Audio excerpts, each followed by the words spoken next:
Locul 6 va primi 300 de lei, locul 5 500, locul 4 700, locul 3 1000 de lei, locul 2 1200 și locul 1 1500. Locul 6, în cadrul categoriei Body Fitness, Niță Elena.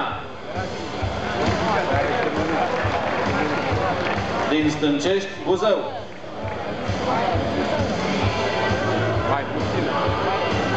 Locul 5.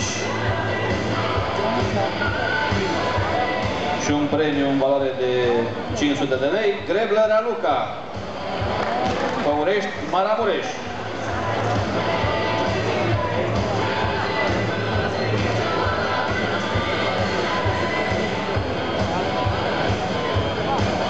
Locul 4 și un premiu în valoare de 700 de lei, Moldovan Raluca, din București.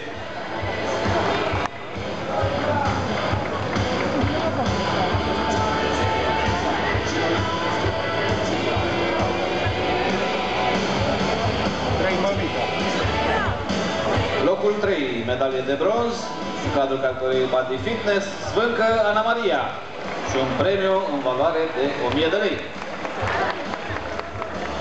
Iată că revenirea a fost de bun augur.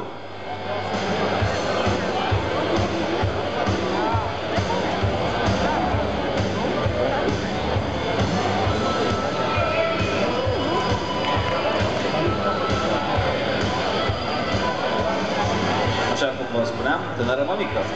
Locul 2 și medalie de argint, Pantea Emilia, Călăraș, precum și premiu în valoare de 1200.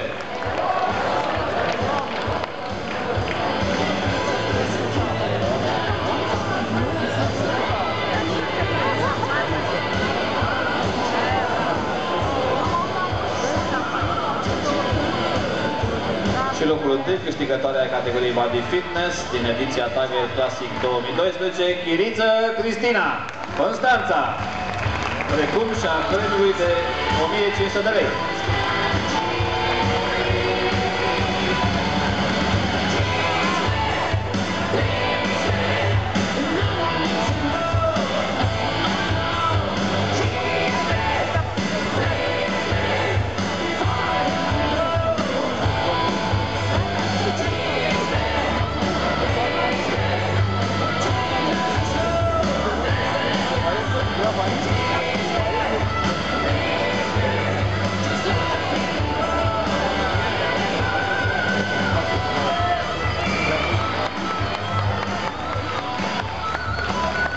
Foarte bine, domnul Curti, foarte bine încordat abdomenul.